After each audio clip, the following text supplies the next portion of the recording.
welcome back to the channel. So in this one, as you probably saw in the thumbnail, I finished the Chevy Luv model by Revell, or Monogram actually. It is a 1/24 scale kit, but I have finished it. The first segment of this is just going to be a brief thing on how I use, how I weather vehicles, or any model really, but I mean I like to use chalks, and I just speak a little bit on how I do that, and then of course I'll show you the model and what I liked about it, didn't like, any issues with it, things like that, just to give you an overall view. And that pretty much is it. So let's turn this around, go to the bench and check it out.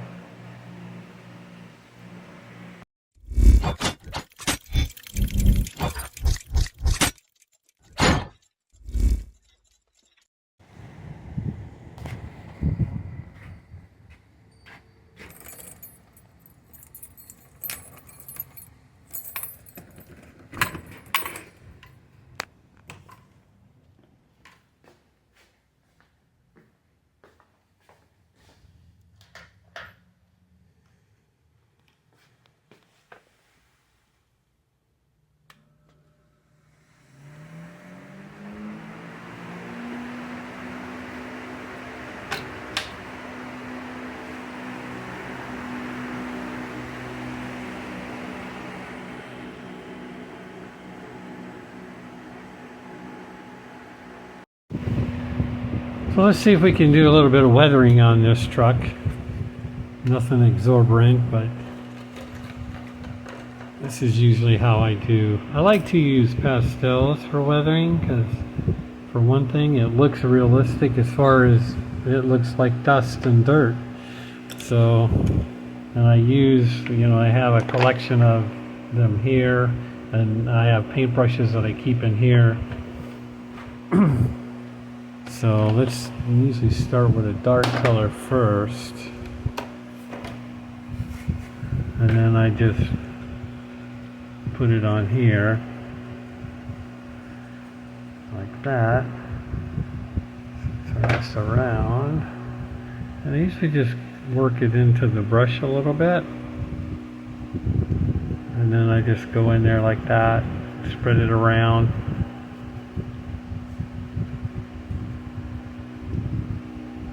And the thing about this is, unlike paint, you don't really have to be too picky about it. You're just trying to get a little bit of it in there.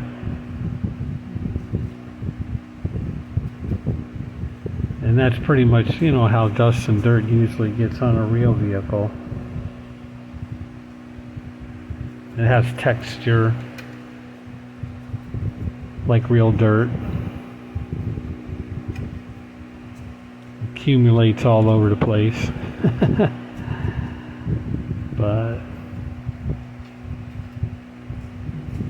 so there's no real rhyme or reason to it a lot of times, at least for this color, or doing the first dark one, because you can do colors on top of that, like browns or something, depending on where you live. If you live somewhere where there's a lot of light brown dirt, or dark brown or light brown,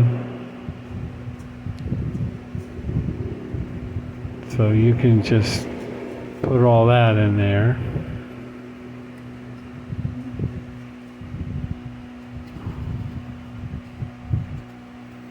And there's no special process, you don't have to do any masking or anything like that, like with paint. So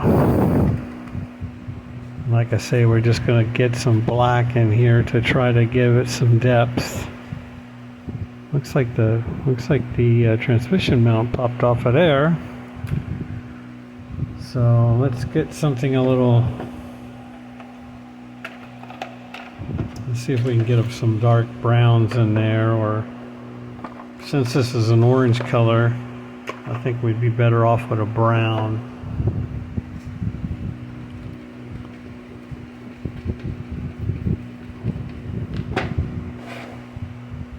So we can get some of that going. Of course, you could put this on the wheels, but you could just brush it on the bottom. I usually put some on the bottom.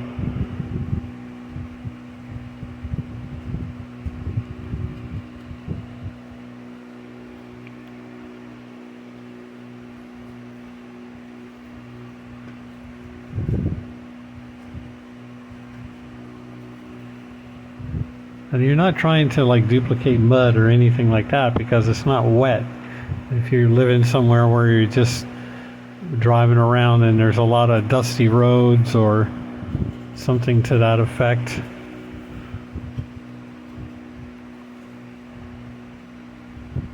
that's what you're going for there.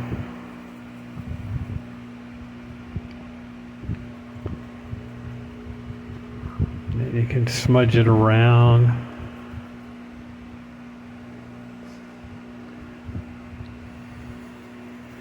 I really should put some on the wheels.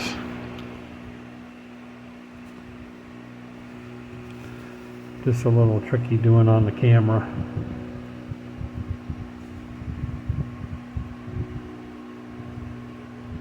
But you can experiment with it.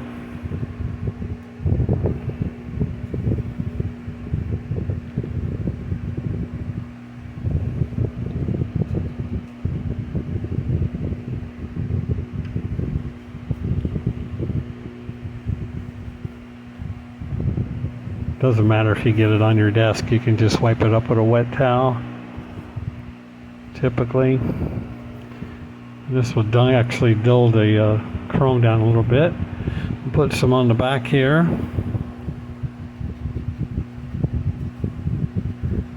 Everybody gets their shoes and their boots dirty on the bumper.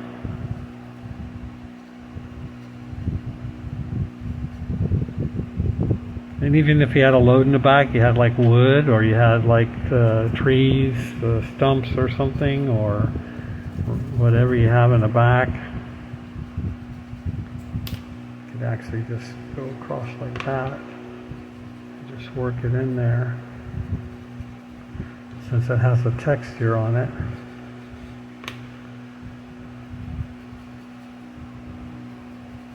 That way you get some dirt on there. You can go along the bed.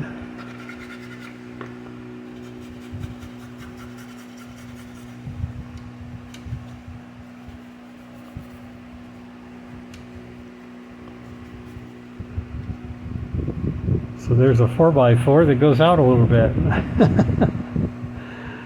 So I think that'll work. But you get the idea. I need you can buy usually a color set of these.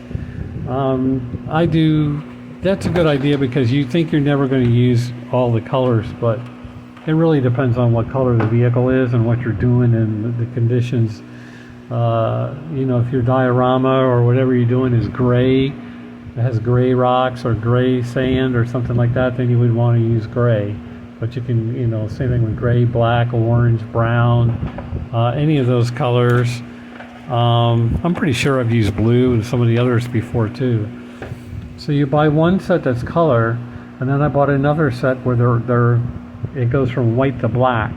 So it goes like white at one end, black on the other, and all kinds of different shades of gray in between, going from the white to the black. Usually it takes about 5 or 6 or 8 of these pieces. And normally they're about this, they're a little longer than this. I don't think I have any that's not broken. You know, they're usually about this long, and they come in a whole set in a small box, and they're not very expensive at all.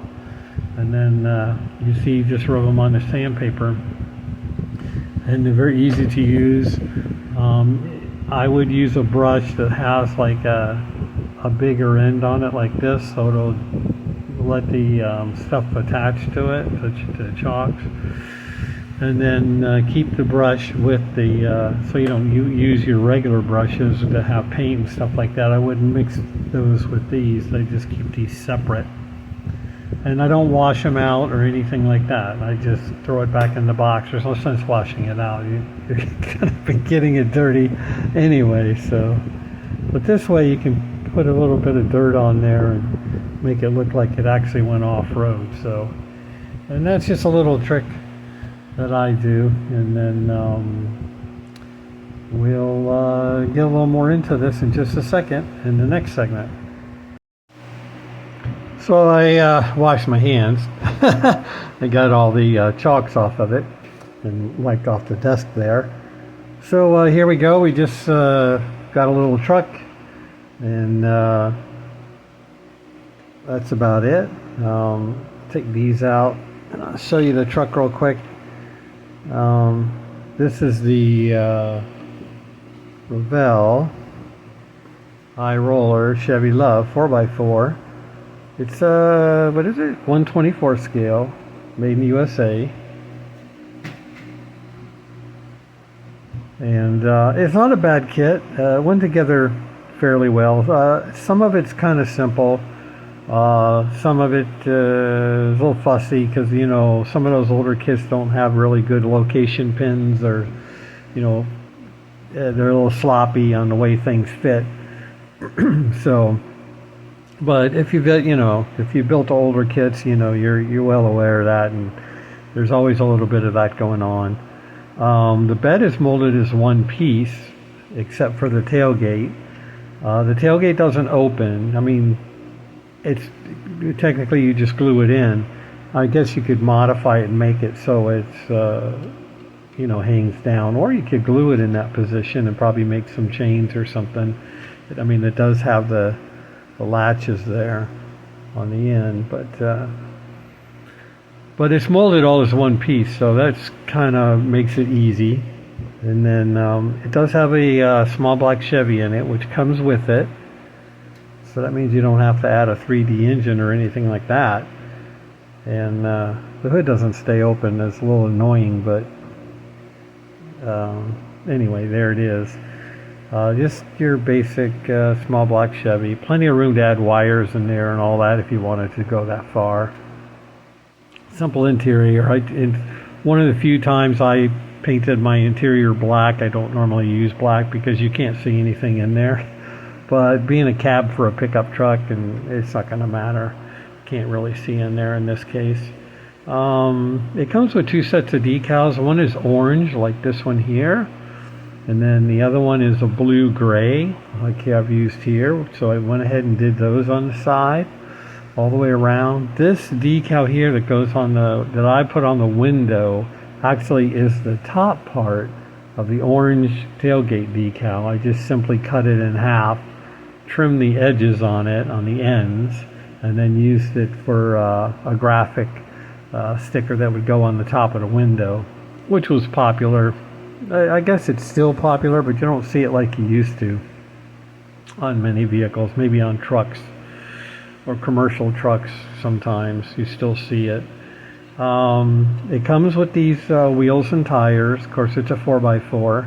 I don't remember if there's any chrome parts in this truck, because I use Fusion Firm on the wheels, and all the other chrome on the mirrors and stuff. The bumper was simply painted silver on the back. I think I used like a chrome Gundam pen to do this, the wing windows there. It just because the brush that's in Fusion Firm is not the greatest brush that's attached to the lid. So if you want to do fine detail, it's a little different. You can do it with a brush, sometimes with a regular paintbrush, but the brush that comes with it is just good for, you know, you want to chrome some valve covers, or you want to chrome some wheels or something, you can just slap it on real heavy, and that's what that brush is good for. And I suppose they want you to do it that way anyway, and that's why it has that type of brush.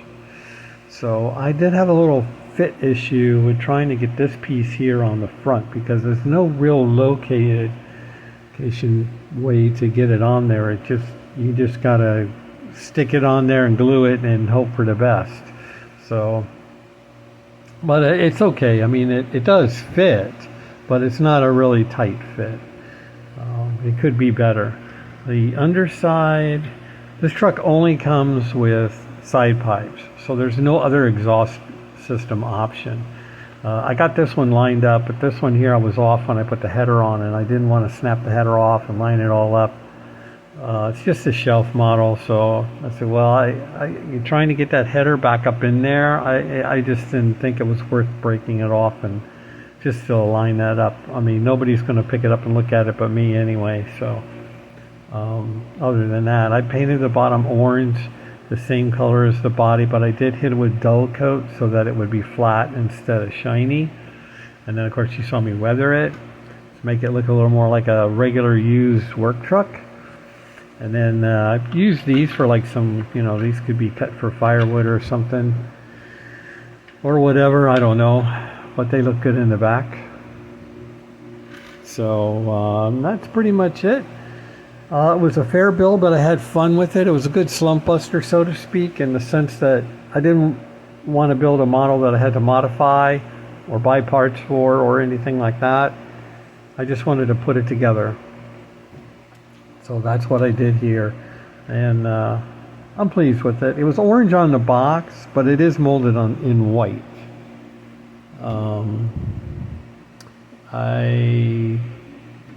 I threw the side panel away already because I usually cut the lid of the box off, and sometimes I'll save the lid because I do like the artwork, but I threw the rest of the box in the recycle bin. So, but I'm pretty sure it was molded in, I'm positive it was molded in white. So, and I already had the orange paint. So I try to paint models with paint that I already have, obviously, instead of buying new paint, just A, to save money, and B, you know, there's no sense saving paint for many years. I might as well just use it up. So if I can get away with using a color that I already have, that's what I'll do. And I thought orange would be a fine color for this, so I think it looks all right to me. And that's about it. It's good to go. So that's it. I don't know what else to say. Thanks for watching. Thanks for subscribing and thumbs up and all that. It helps me out. And we'll see you on the next build, which will be, well, you can see it in the corner there, which is the 66 Fairlane.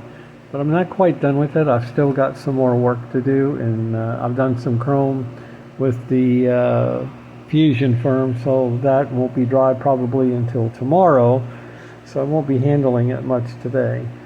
And I think I just got to put the back bumper on and maybe some other small parts, but then I'll do a video on that one pretty soon, and that will be done. And then, since you're here, I am working on another project, which I'm not going to show yet because I got to make a diorama base for it. But this one here that I got from Art Rake, this gasser is going to be up. So I will be working on this as soon as, well, actually, technically, I've already started on it. I've started putting a few pieces of the engine together in between working on this and the Fairlane. So I'm looking forward to that, but I want to take my time and try to add some other things. And I do have a distributor, pre-wired distributor. I'll probably use that on the gasser. And I want to try some other things and try to just detail the engine out that came with the kit. I don't want to replace it or you know, get a 3D engine or anything like that. I just want to use the kit parts as much as I can, and except for the distributor and maybe something else. But I want to try to just build it out of the box. But I have an idea for paint already. So I'm going to work on the body a little bit, probably today and tomorrow, to get it prepped, and then I'll get it primered, to be a white primer. And then if I have enough of the paint color that I want to paint it, I will start that and get the body painted and continue on with that. But I do have to finish the Fairlane. I would like to get that off the table after like 2 months or 3 months. It's been too long. I just can't wait to get it gone. I'm tired of looking at it. So all right, I'll let you go. Thanks for watching. Later.